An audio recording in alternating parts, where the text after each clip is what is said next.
everyone. Welcome to another Sweeping Saturday.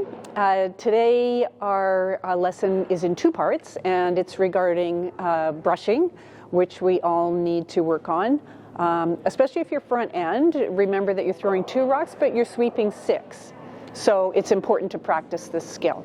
What we're going to do for this first part is Janet is going to throw a rock, and if you can see on the ice, I have some cones.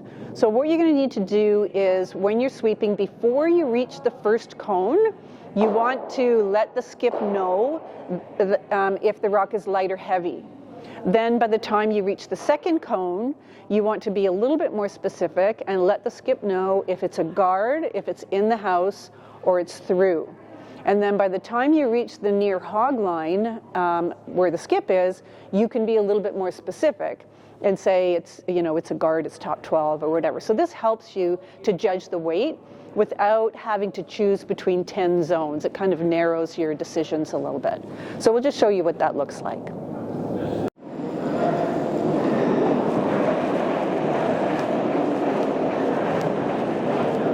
Okay, first cone coming up. It's light. Second cone coming up. It's a guard. Hog line coming up. It's a 2, 3.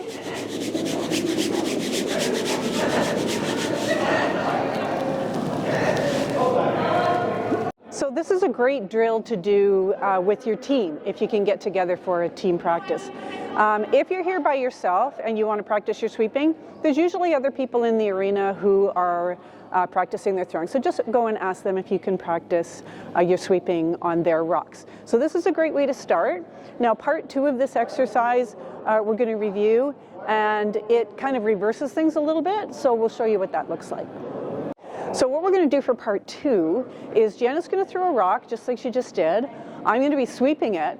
But this time, we've taken the cones away, and every time I call out the weight to the skip, Scott is going to drop a marker on the ice, so that when we're finished the shot, we can look back at the ice and see exactly how many times I let the skip know what the weight was and where the rock was when I did that. So this is another really great exercise. It makes your practice measurable. So you can look and actually see where you need to improve. So let's have a look and see what that's like.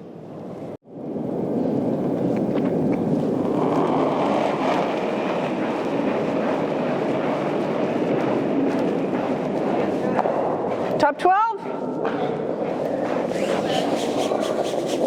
2. 2. 3.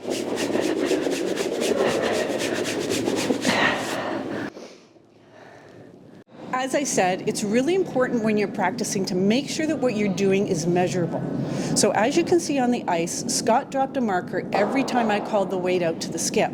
So now I can look back and see where those markers are and see exactly where I called the weight. Now looking at it, I can look and see that there's a big gap at the throwing end where I need to say something as soon as Janet lets go of the rock.